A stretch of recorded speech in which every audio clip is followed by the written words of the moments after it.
Anilet po mga kababayan, si Anilet po ay tila nag-a-addict na at parang mukha ng kalansay. Aray ko. Mga kababayan, mga karayuma, ano po nangyayari kay Anilet? Ba't ganito na po ang itsura niya? Kamukha niya na po sino? Ha? Si Anilet po ay kamukha na si Mystica. Aray ko. Aray! Aray naku! Aray ko. Kay sakit naman ang ginawa mo. Aray. Aray ko. Pakinggan po natin. Ha? Pakinggan natin si Mystica. Tatay mo. Welcome back. Siguro po silang May hapon, ma'am. Grabe ang payat ni Hanilet, oh. Hanilet, ang tita mong laging galit. Ano kaya nangyayari kay Hanilet? Tumitira kaya ito ng shabu? Ang payat ni Hanilet. Nai-stress ba siya kay Alputera? Nai-stress ba siya kay Garma? Dahil sa pagkakataon, magkikita uli kay si Garma at si Digong. Maglalaplapang kaya katulad ng mga nakaraang panahon? Aray ko. Together again.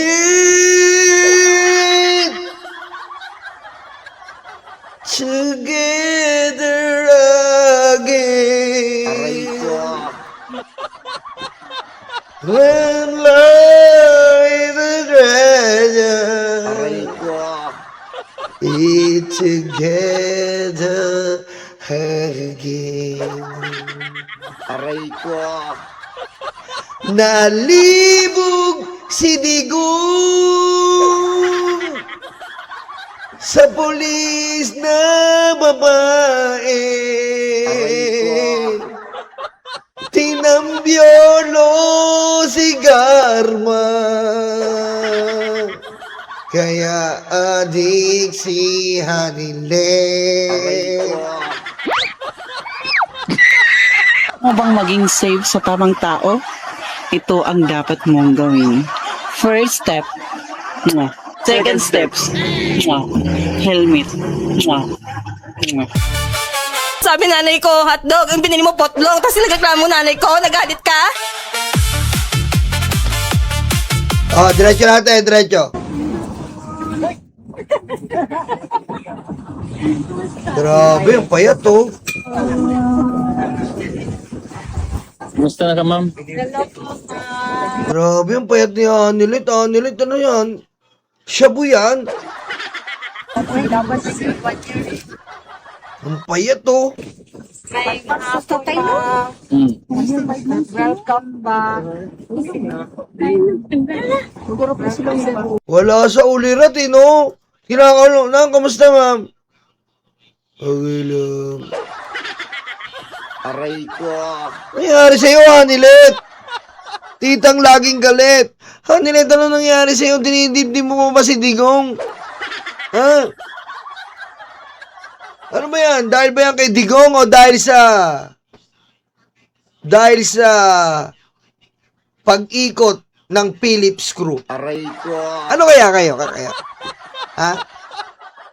Ano kaya? Dahil ba to kay Digong o dahil kay pag-ikot ng Phillips screw? Aray ko. Payat, no? Nangyari dito kay Hanilet. No? Ano tingin nyo? Na Phillips screw ba to? Diba hindi na pumupunta si Hanilet, eh. Hindi na na-stress siya dahil na-stress po ba dahil pinasa ni Sarah yung pinasa ni Sarah yung 150 million monthly.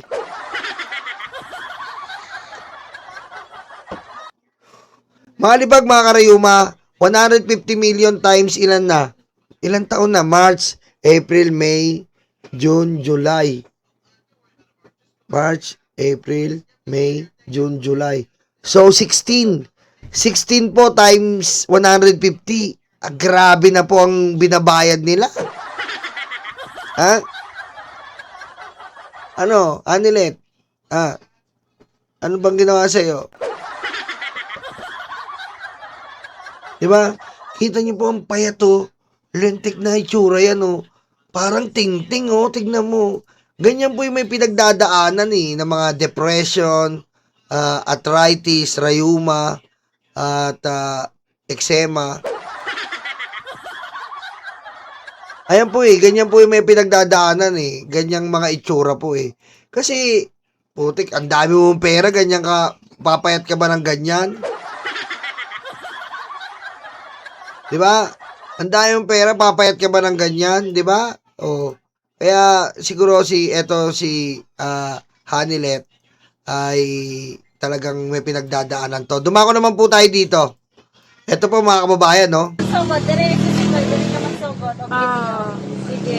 Nice. Ito po mga kababayan, ha? Ito po ang trending. Tingnan nyo po kung gaano kahaba ang 51 billion house ni Bilgo, ni Pulong. Tingnan nyo po mga kababayan, mga karayuma. Tingnan nyo po kung gaano kawalang nga si Pulong. Ito po ha, tingnan nyo ha.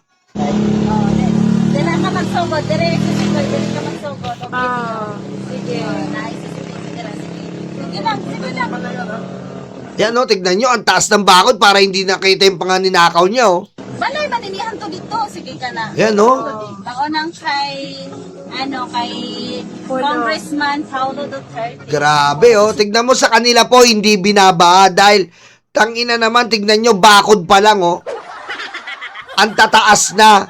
Tapos yung dabawenyo, pusang ina mo, Pulong, binabaha ka pa lang mukha mo. Kayo, sarap ng buhay nyo!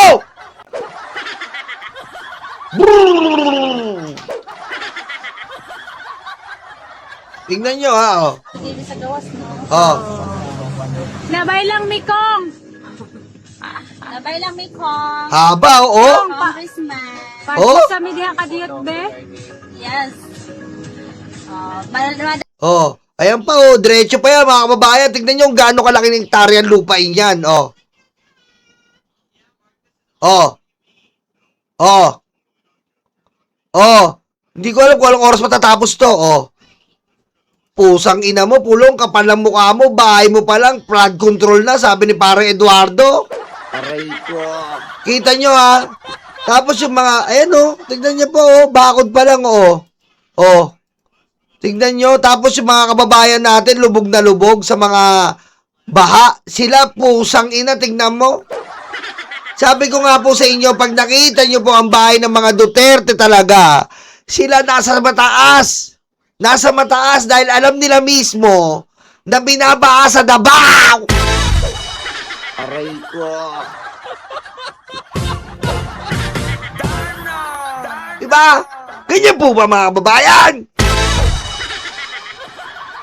Diyan napunta ang 51 billion ha, ng ating sambayanang Davaoenyo. Tapos itong ibang kupal ng mga Davaoenyo, abay minumura pa yung presidente. Eh hindi naman kayo nabigyan ng kondo. Ulitin ko lang to. Ulitin ko lang to ha. Ulitin ko lang to. I know kasi project namin yan nung mayor ako, diba? So ayoko mag-comment sa kanyang pagbisita. Siguro ang mas Pusang ina mo!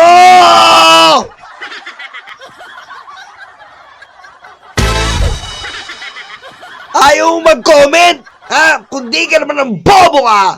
Ayaw mag-comment! Pero inangkin mo! Aray ko. Diba? Laging trabaho nito kundi magnakaw, mang-angkin! Diba mga kababayan? Oh. Sa kanya daw po, eto na lang po, papasimplihin ko na lang po ha. Papasimplihin ko. Tignan nyo. Ayan o. Oh. Ayan o, June 20 po yan. Yan po ay project ng Pangulo. June 20. Ayan po ang Certificate of Registration. People's Bill 123. Condominium Project ng ating Pangulong Bongbong Marcos. Yung mga Duterte, 4 na dekada na po niya, wala pa rin po magandang proyekto. Aray ko. Ha? Pero yung bahay ni Pulong, pinakita ko po sa inyo. Bakod pa lang, men. Flood control na, sabi ni Pare Eduardo. Ang haba ng bahay. Pero, si BBM lang ang nakapagpatayo sa inyo, mga dabuhay nyo, pusang ina, minumura nyo pa yung Pangulo. Oh, eto pa mga kababayan, oh. Ayan, oh, kailan? July 18, 2023 po yan. Ayan po mga kababayan, malinaw na malinaw sa dokumento.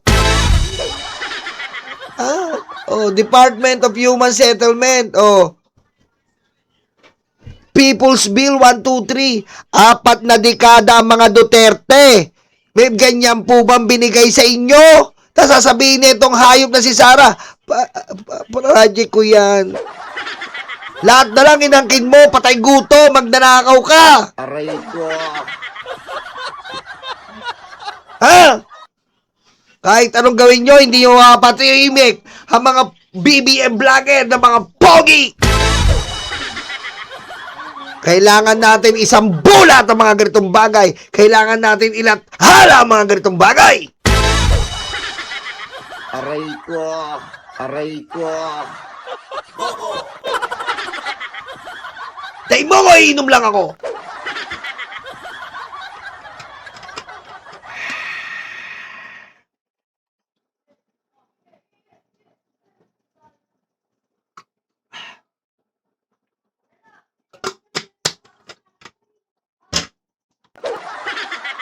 Project. Ulitin natin yung video ha. Inaangkin niya po to. Ulitin ko lang po ang kupal na to.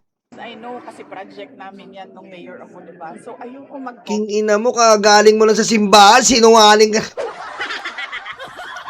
Nung mayor ka, puro ka pagdanakaw, hayop ka. Project.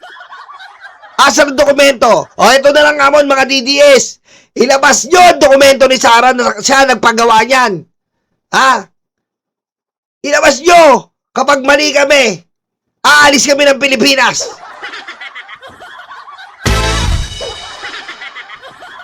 Sige! Sasama kami sa mga kabit namin. Ilabas nyo! Aray ko.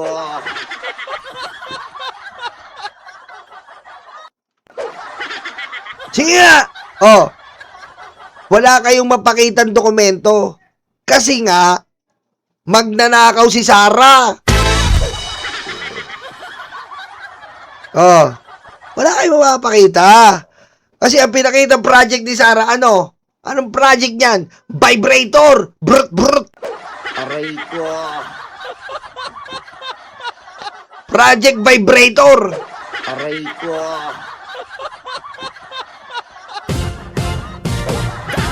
Sharon Jose, ingat ka. Oy, si Malyari nandyan, oh. Shoutout. Ayan, ah. Oh, di ba?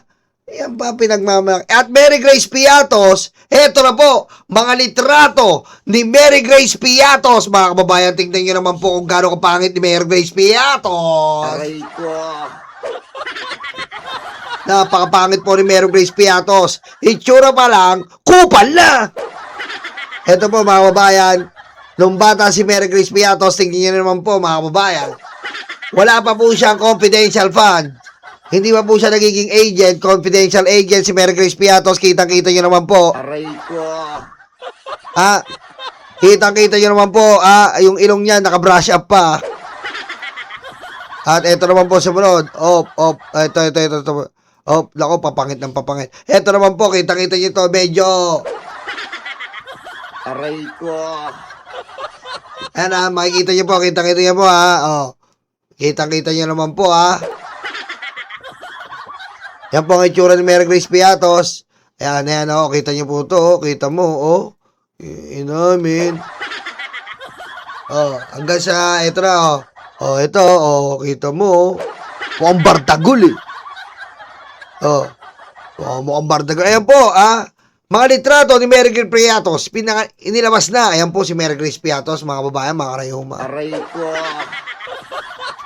Sa maniwala kay Cindy, yan po si Mary Grace Piatos na nagnanakaw ng pera ng taong bayan na hindi po kumukuha ng resibo. Mary Grace Piatos. Hindi po magpapatay sa ating presidente. Ayan po magpapatay sa ating First Lady. Ayan po magpapatay sa ating ex-speaker, Martin Romualdez, si Mary Grace Piatos. Ha? Ayan po, basta tandaan nyo, brasya pang ilong, ha? Tandaan nyo po. Ayan po, ha? Basta tandaan nyo, ayan, ano, brasya pang ilong siya yan. Wala naman ibang brasya ng ilong dito, eh. Tapos inaapi pa nila si Yusek Claire Castro? Oh? Ha? Inaapi-api po nila si Yusek Claire Castro. Si Yusek Claire Castro daw, pangit. Aray ko. What the? Teka nga. Teka lang po mga kababayan, mga karayuman. Tignan nga natin kung pangit si Yusek Claire Castro nung siya ay bata pa. Ha? Pangit daw si Yusek Claire nung bata. Totoo ba to? O baka naman pinipake news nyo lang kami. O, Yusek Claire Castro. Bata.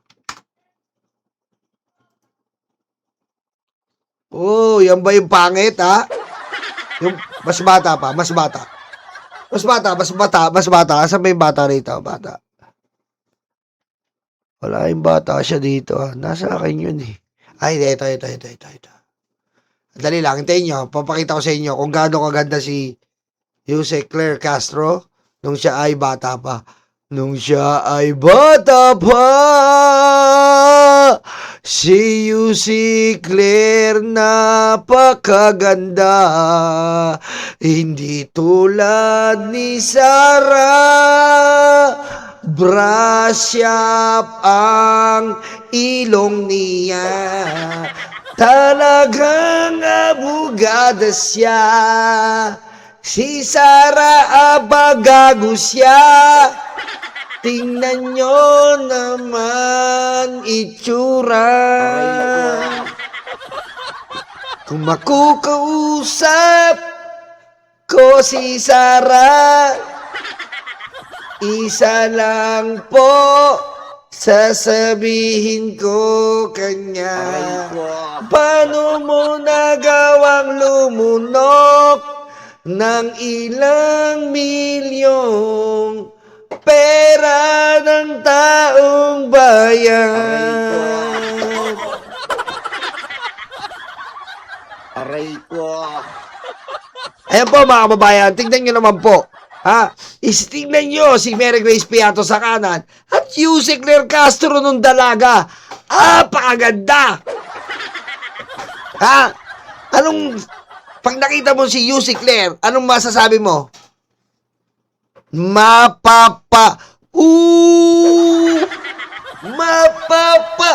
Ulala. Ulala. Aray ko. Sa piling ko sinta. Di ba? Oh, pakaganda.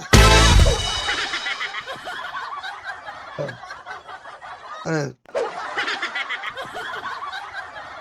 Pag nakikita mo naman to si Sara Duterte, ganun din ang kanta. Digong kamukha niya si Digong, kamukha niya si Digong, tipaklong. Digong kamukha niya si Digong, kamukha niya si Digong, mukhang tipaklong. Digong kamukha niya si Digong, kamukha niya si Digong, mga kulatong. Digong kamukha niya si Digong, mahilig silang mangotong. Aray ko. Ano bang maging safe sa tamang tao? Ito ang dapat mong gawin. First step, second steps, helmet. Sabi nanay ko, hotdog, yung binili mo potlong, tapos nagreklamo nanay ko, nagalit ka? Di ba? Yan po mga kababayan, ha? Di ba? Ito pa, napakaganda talaga. Ayan po ang senador ko, mga kababayan. Ibibenta ko lahat ng kidney ko, tumakbo lang yan. Ibibenta ko lahat ng kidney ko. Lahat na nakikita yung kidney, ibibenta ko. Ito pa po mga kababayan, sama na natin to. 3 times niya na sinuot ang damit na to. Napaka-simple, walang arte at luho sa katawan. Unlike sa iba, pabonggaan ng outfit. Napaka-simple daw, ha. Napaka-simple, ha. Tignan natin yung comment. 3 times na din po siya nag-withdraw ng 37.5 million. Aray ko.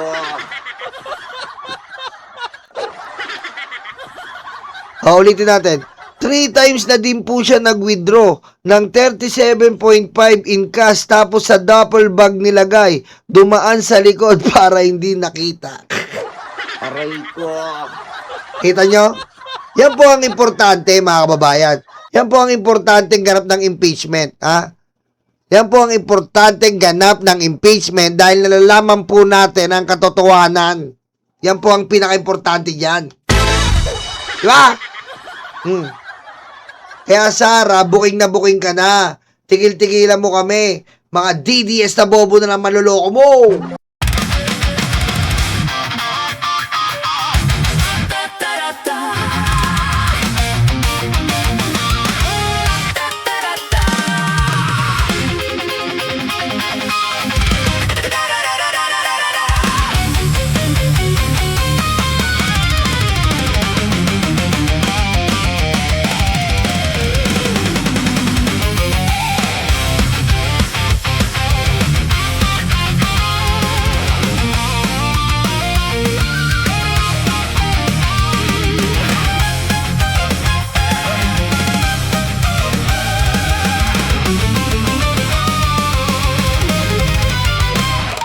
Madilim daw ang paligid, putukan daw ay maririnig. Takot sa kanilang mata, ikaw ay madadala. Huwag kang palinlang kaibigan, hudas na 13 yan. Sinira nila ang Senado, sobrang ganid mga ito. Hindi nyo na maloloko mga Pilipino. Gising na gising kami sa kabobohan nyo. Di bumenta ang pelikula, pati ang drama. Sa sobrang kapal ng mukha, nangungumusta pa. Hindi nyo na maloloko mga Pilipino. Gising na gising kami sa kabobohan nyo. Di bumenta ang pelikula, pati ang drama. Sa sobrang kapal ng mukha, nangungumusta pa. May kaso at may sabit, sila sama-sama. Sigaw ng puso'y Duterte, abay nakakaputang ina. 10 utos kaibigan, huwag patayin ang kapwa mo. Tinago nila si Bato, pinatakas din ito. Hindi nyo na maloloko mga Pilipino. Gising na gising kami sa kabobohan nyo. Di bumenta ang pelikula, pati ang drama. Sa sobrang kapal ng mukha, nangungumusta pa. Hindi nyo na maloloko mga Pilipino. Gising na gising kami sa kabobohan nyo. Di bumenta ang pelikula, pati ang drama. Sa sobrang kapal ng mukha, nangungumusta pa.